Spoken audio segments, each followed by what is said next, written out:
And you're listening to CJSF 90.1 FM, broadcasting from the campus of Simon Fraser University in Burnaby, BC. Check us out online, CJSF.ca, and here's our first interview. You're listening to Smitten by the Written here on CJSF 90.1 FM, 89.3 cable FM, and online at www.cjsf.ca, as well as on TELUS HD channel 3706. We have on our program today Adrian Brijbassi, who's the editor of Vacay.ca, a publication that deals... Good afternoon, everyone. You're listening to Smitten by the Written on CJSF 90.1 FM in Burnaby, British Columbia. It's 89.3 cable FM and on the internet at www.cjsf.ca and also on TELUS HD channel 3706. My name is KP Wee and I'll be with you today. It's my pleasure to welcome back author, writer instructor, and award-winning travel writer Adrian Brijbassi, who's won a few travel writing awards, I should say, including a Best Destination article in an international newspaper. Adrian is also the editor of Vacay.ca, a publication focused on Canadian destinations and culture. Today, Adrian and I will be discussing the basic elements of craft. He will also be sharing Chapter 2 of Triumph the Lion, which is his novel in progress, on the program as well. So we'll look forward to that. So welcome back to the program today, Adrian. How are you? Oh, I'm doing well, KP. Thanks for having me on again. No problem. Always great to chat with you about writing. And today we're going to focus a little bit on the basic elements of craft. So why don't I let you take over and tell us, what you know about or what you think would be the basic elements of writing. Yeah, well, I think we're on your program. We focused a lot on fiction writing. So, when you talk about craft, it's one, trying to find your voice as a writer, and really that's your own style. And one thing I often tell writers when they're kind of searching for what that means, you sort of gravitate towards writing the kind of books that you like to read. I think that's probably true for most people. So if you're into action thrillers or mystery novels, those are probably gives you an indication of the kind of the stories that you want to tell. So when you're trying to focus in on polishing your own writing style, your own writing voice, it's one thing to keep in mind that in a way the things you're drawn to already tell you a little bit about what that's going to be. So you use that as a kind of touch point to get yourself started. And in terms of craft and really getting into the details of how to write a good story, how to write a good article, even for a newspaper, the basic elements are obviously you have to have down grammar, and it's still most people struggle with that. I find as an editor, you see even professional writers not getting that down. But it really is, you think of it as if you're a craftsman, you have to know how to use your tools. You're as good as your tools, really. And if you know the ins and outs of the English language and how to work deftly with everything that it can do, and it's a very complicated language, as I think most of us are aware. If you're able to really master that aspect of it, it gives you, a knowledge to explain what you're doing, which I think is really important, particularly in my line of work when I'm an editor and I have to tell writers why I'm making the changes. That it's important to be able to explain to them that it's not just a subjective whim, that there is some craft work in that. And also with craft, it's dealing with developing characters and point of view, which we've spoken about before. But the main elements is just really knowing how to write, and and how to write at a very high level, which is very difficult. That's precisely true. It's very difficult to write at a high level. So now, getting back to your point earlier about being an editor. Now, do you get since you're editing other writers' work, do you often tell them they have to rewrite, or do you do the editing for them? Like, how does that work in your line of work? Yeah, there's stories that need heavy reworking, and sometimes the writer just we call it the lead in journalism. The most important aspect of the story that should be right at the beginning. And in that case, I would send the story back and have the writer rework it. My biggest thing with any writers is that whether it's journalism and really often in fiction too, is that story should begin with a person. It's the hook that interests us immediately as human beings. We always want to know what the stories are of each other and what the important things are for people in our communities. Or the person, if it's a fiction story, why is this person important to us? So you want the very first sentence or two should introduce a primary character, or if it's a first person piece, then the I narrator needs to be right away. You should know that. So in those cases, if the writer doesn't do that, I will instruct them or request of them to rework it so that that the story does begin with a person immediately and as often as possible. And it also doing that also focuses the story, gives it the real kind of frame to begin building on.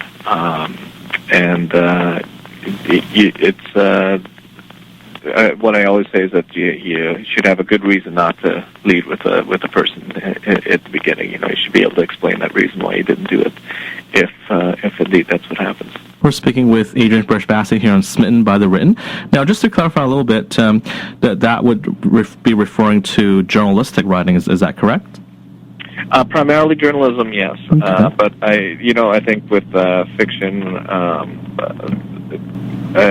you're not definitely. There's much more art to that, and you're not going to be dictating so much that aspect of it. With fiction, I always tell writers, put your characters to work right away, because that creates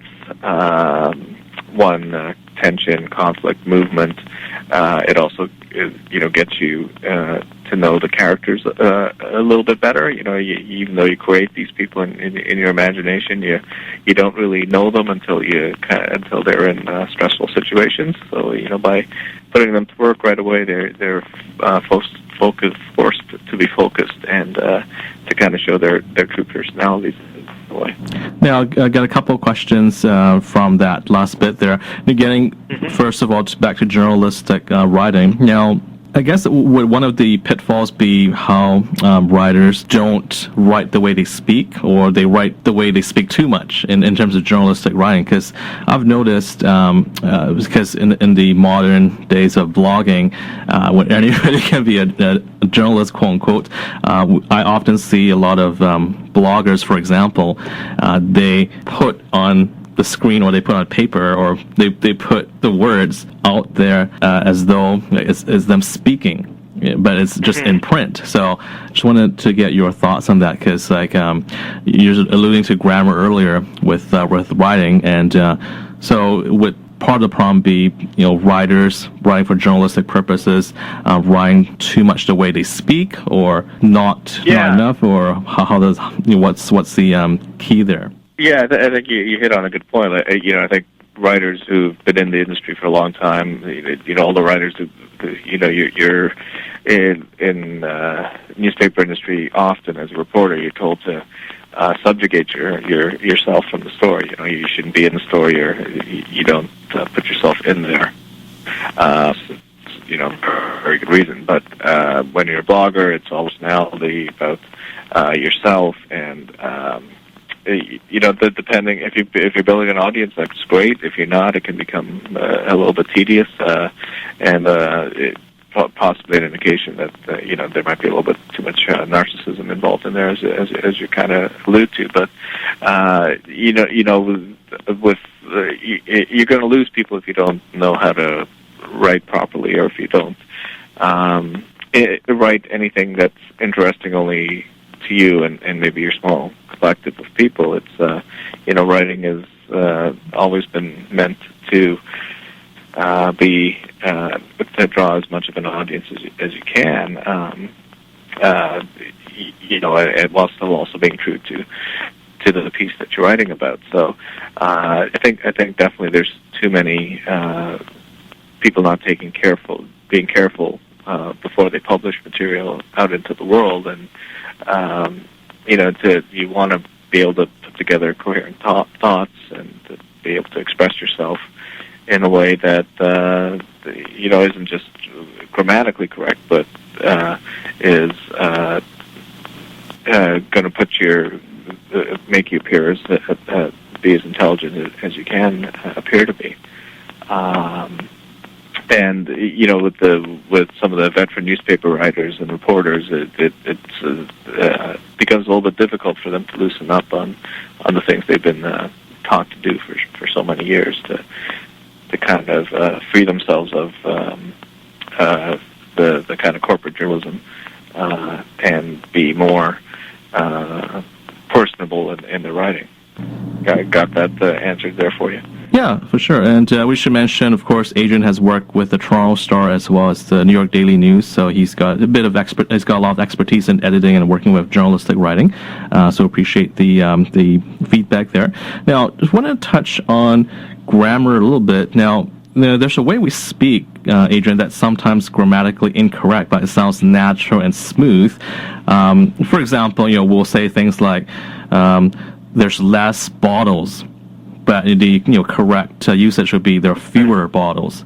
We often will use the word less when we should be using the word fewer. For instance, now are you talking about that type of grammar, or are you talking specifically about a different type of grammatical errors, quote unquote? That yeah. I mean, everyone's got their pet peeves with grammar. I see dangling participles all the time. I see the it's there confusion, the plural singular confusion. I should say that I should sorry to interrupt. Like anytime I read an article that's posted online and I see a mistake like that, the one you're referring to, I just don't even bother reading the rest of it. It just kind of ticks me off. I don't know if this is reliable because there's a mistake, and I just don't want to read the rest of it. Yeah. Well, you said personal pet peeve, but yeah. Well, I get the same reaction. We're not the only people who have that reaction. It's when you're putting out a piece of writing, you want to be thought of as credible in whatever you're speaking about, and when you make that kind of error, which I think to a lot of people would seem like a basic error, then you're going to lose them. It discredits you at some degree, for whoever's reading it. To what that degree, then it becomes subjective. Are you that put off by that mistake to stop reading the article, or are you just annoyed by it that you might continue to read it, but then you're not going to take it with the full weight that maybe the writer intends it to be. So, there's all kinds of reasons to get things right. Most importantly, that's you want to have whoever's reading your article, your audience, to have as enjoyable an experience as possible. So that's that really should be the number one reason that you learn your craft, and the basic elements of it is because you want to, anyone who takes their time to read your work, you want to make sure that it's presented to them, and that they're as well as it can be, and that they're not wasting their time, because these days the media, there's so much media out there, there's so much to consume, there's so much to read, that anyone who spends any time on your work is really doing you a huge bit of gratitude there, and a big favor to read your work. So go through the effort to make sure it's done clearly and well. We're speaking with Adrian Brijbassi here on Smitten by the Written on CJSF 90.1 FM. Now, I guess an interesting point there is you mentioned earlier about how it's difficult to write at a high level. So what suggestions would you give to anyone who's looking to try and improve their writing ability? Like what can one do to get there? I guess I found personally, like when I was growing up, I enjoyed writing, and for me personally, what I did to help me was I would read a lot, and when I read a lot, it kind of made me be aware of how grammar is being used. It made me understand grammar just from reading a lot. But would that be a way, or is there like a a different way to try and be a better writer, to write at a higher level? Yeah, absolutely. No, reading's important, but it's not just reading. It's very focused reading, close reading. We call it in academics is where you're really kind of deconstructing the work and trying to focus, especially in literature, focus on all the things the writer is trying to do, which can include everything from foreshadowing to the use of motifs and metaphors and those very complicated types of writing structures that you want to aspire to. So reading, but reading very slow, maybe not slowly, but very carefully, and with a great deal of focus, so that you're able to deconstruct what the writer is doing, almost as if you're following along with their thought pattern as they were putting the piece together. And then the most important thing I think when you're writing is you can't just be in a bubble doing it. You have to get feedback. You have to have someone critique your work and really critique it harshly too, to show you all of the things that you should be doing better, you could be doing better, what the mistakes are. It should be constructive criticism. It shouldn't be done in any kind of mean-spirited way. But like I said, writing is to that level is extremely hard. I'm hard pressed to find something else that is even more difficult to pull off a piece of literature that's absolutely pristine. I don't think that a perfect novel has ever been written, and I think that one of the reasons why is it is so hard to handle everything that goes on into writing something of that scope. So getting feedback, getting a good editor, getting someone who will sit with your work and actually pore over it and mark down all the things that need improvement or that you could be doing is important, more so than anything else. And then the other thing is to continue to write. You should be writing every day. If you want to aspire to be a writer, you should be writing 500 words or so every day. We're speaking with Adrian Brijbassi here on CJSF 9.1 FM. Now, you touched on a couple of points there, Adrian.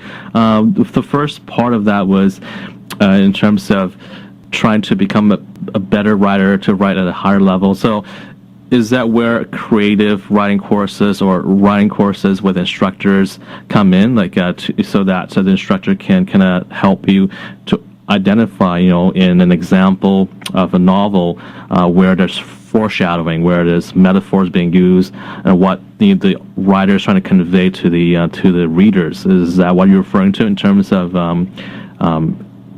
doing that, going through a course? Okay. Yeah. I mean, taking a writing workshop is important. You will be doing reading in those writing workshops, and the instructor will point out things that the writer is doing that you should keep in mind as you're producing your own work.